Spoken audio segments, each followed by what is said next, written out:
Hi friends, welcome to PVK guidance. ఎలా ఉన్నారండి? ఎలా చదువుతున్నారు ఫ్రెండ్స్? మరి ఏపీడిఎస్సి, ఏపీపీఎస్సి, ఇతర హైకోర్టు, ఇతర ఎగ్జామ్స్కి కరెంట్ అఫైర్స్ అండ్ జీకే చాలా ప్రాముఖ్యత ఉంది కాబట్టి ఆ అంశం మీద కొన్ని బిట్స్ మీకు అందించే ప్రయత్నం చేస్తాను. ఈరోజు వివిధ వార్తాపత్రికల సమాహారం అండి.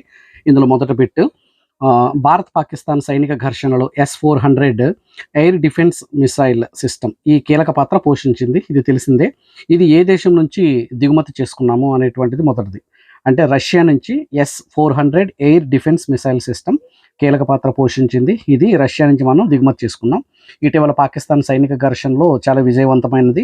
తరువాత వీళ్ళు మరికొన్ని సిస్టమ్స్ మాకు ఇవి కావాలి అని వాళ్ళకి రష్యాకి ఆర్డర్ పెట్టడం జరిగింది. తర్వాత సెకండ్ బిట్, యూపీఎస్సీ చైర్మన్ ఎవరు? అజయ్ కుమార్. చాలా ఇంపార్టెంట్ బిట్ అండి. ఖచ్చితంగా వివిధ సంస్థల యొక్క చైర్మన్షిప్ల మీద ఖచ్చితంగా క్వశ్చన్ ఉంటుంది.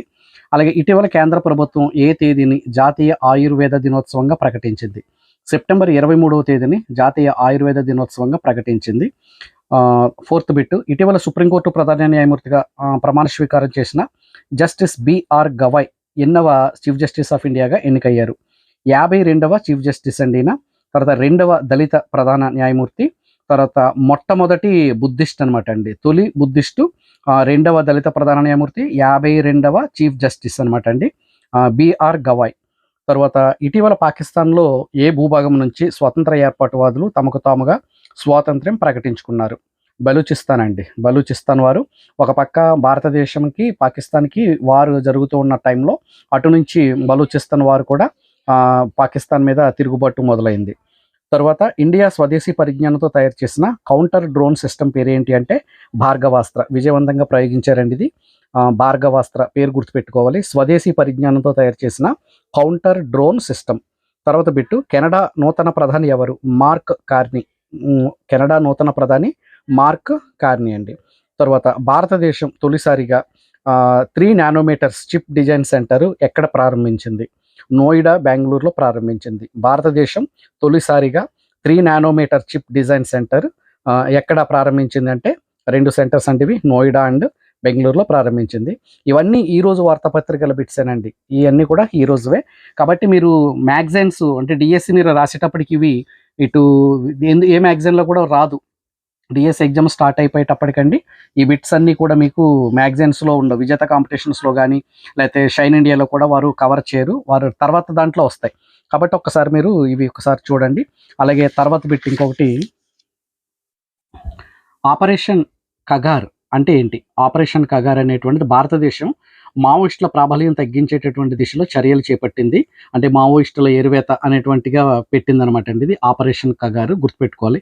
అలాగే ఆపరేషన్ సింధూర్ తెలిసినటువంటిదే. పాకిస్తాన్ మీద సైనిక చర్యకు పెట్టినటువంటి పేరు ఆపరేషన్ సింధూర్. ఈ రెండు ఖచ్చితంగా ఏదో ఒకటి అడగడానికి అవకాశం ఉంటుంది. ఇటీవల లెఫ్టినెంట్ కల్నల్ హోదా పొందినటువంటి 6వ క్రీడాకారుడిగా చరిత్ర సృష్టించిన వారు ఎవరు? నీరజ్ చోప్రా అండి. స్టార్ జావలిన్ థ్రోయర్ అండి. మొన్న అంతకుముందు ప్యారిస్ ఒలింపిక్స్లో కూడా ఈయన ఒక పతక విజేత కూడా ఈయన నీరజ్ చోప్రా. ఈయనకి లెఫ్టినెంట్ కల్నల్ హోదా ఇచ్చారు. ఇప్పటికీ 5గురికి ఇచ్చారు. ఈయన 6వ వారు అనమాట అండి. తర్వాత దేశంలోనే అతిపెద్ద ఇంటిగ్రేటెడ్ పునరుత్పాదక పవర్ కాంప్లెక్స్ ఆంధ్రప్రదేశ్లో ఎక్కడ ఏర్పాటు చేయనున్నారు? అంటే ఇది రెన్యూబుల్ ఎనర్జీ సోర్సెస్లో ఇంటిగ్రేటెడ్ రెన్యూబుల్ పవర్ కాంప్లెక్స్ ఆంధ్రప్రదేశ్లో ఎక్కడ ఏర్పాటు చేయనున్నారు అంటే కనుక అనంతపురం జిల్లా గుంతకల్లు నియోజకవర్గంలోని బేతపల్లిలో దీనిని ఏర్పాటు చేయనున్నారు. తర్వాత బిట్టు, భారత్ 6G 2025 3వ అంతర్జాతీయ సదస్సు ఈ నెలలో ఎక్కడ జరిగింది? ఇది న్యూఢిల్లీలో జరిగిందండి. గుర్తుపెట్టుకోవాలి. 6G 2025 3వ అంతర్జాతీయ సదస్సు ఈ నెలలో న్యూఢిల్లీలో జరిగింది. తర్వాత బిట్టు, ఇటీవలలో వార్తలలో నిలిచిన ప్రదేశం కిరాణా హిల్స్ ఏ దేశంలో ఉన్నాయి? వార్తలలో నిలిచిన ప్రదేశం అండి కిరాణా హిల్స్ ఏ దేశంలో ఉన్నాయంటే పాకిస్తాన్. ఈ కిరాణా హిల్స్ అనేటువంటి ఈ ప్రాంతంలోనే పాకిస్తాన్ అణ్వాయుధాలు నిల్వ ఉంచినట్లుగా గతంలో అమెరికన్ శాటిలైట్స్ కనుగొన్నాయన్నమాట అండి. కాబట్టి వీరు చెప్తున్నటువంటి అణ్వస్త్రాలు, అణాయుధాలన్నీ కూడా కిరాణా హిల్స్ ప్రాంతంలో ఉన్నాయి. ఇటీవల వార్తల్లోకి వచ్చినటువంటి ప్రదేశం. తర్వాత భారత్ పాక్ల మధ్య సింధు జలాల ఒప్పందం ఎప్పుడు కుదిరింది? 1960లో సింధు జలాల ఒప్పందం కుదిరిందండి. తర్వాత చూడండి 15వ బిట్టు, ఇటీవల ఏపీ సీఎం గారు మత్స్యకార సేవలో పథకం ఈ ప్రారంభోత్సవ కార్యక్రమంగా ఆయన ప్రస్తావించినటువంటి మూలపేట పోర్టు, అంటే 50% మూలపేట పోర్టు స్టార్ట్ అయిపోయింది. కొన్ని వేల ఎకరాల్లో ఇది నడుస్తున్నటువంటి ప్రాజెక్టు. చాలా ప్రెస్టీజియస్ ప్రాజెక్ట్ అండి. ఇది ఏ జిల్లాలో ఉంది అని అడుగుతున్నారు. ఇది శ్రీకాకుళం జిల్లాలో ఉంది. తర్వాత బిట్ చూడండి, అంతర్జాతీయ కుటుంబ దినోత్సవం ఇప్పుడు మే 15 ఈ రోజునండి. అంతర్జాతీయ కుటుంబ దినోత్సవం మే 15. తర్వాత భారతదేశ రైల్వే పితామహుడు ఎవరు అంటే లార్డ్ డల్హౌసీ. భారతదేశ రైల్వే పితామహుడు ఎవరు అంటే లార్డ్ డల్హౌసీ. తర్వాత లిబియా రాజధాని ఏది?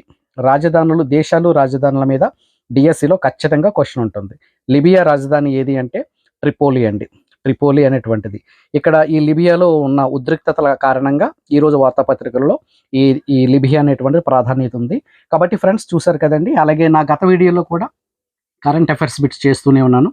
ఒకసారి చూడండి, చాలా వరకు మీకు పనికొస్తాయి. అంటే ఎగ్జాము మీకు జూన్ 6 నుంచి స్టార్ట్ అవుతుంది కాబట్టి మీకు జూన్ 1, 2 తారీఖులో బిట్లు కూడా అడగడానికి అవకాశం ఉంటుంది.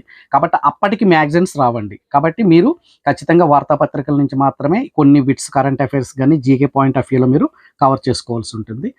సదా మీ విజయాన్ని కోరుకుంటూ I wish you all the best. Thank you.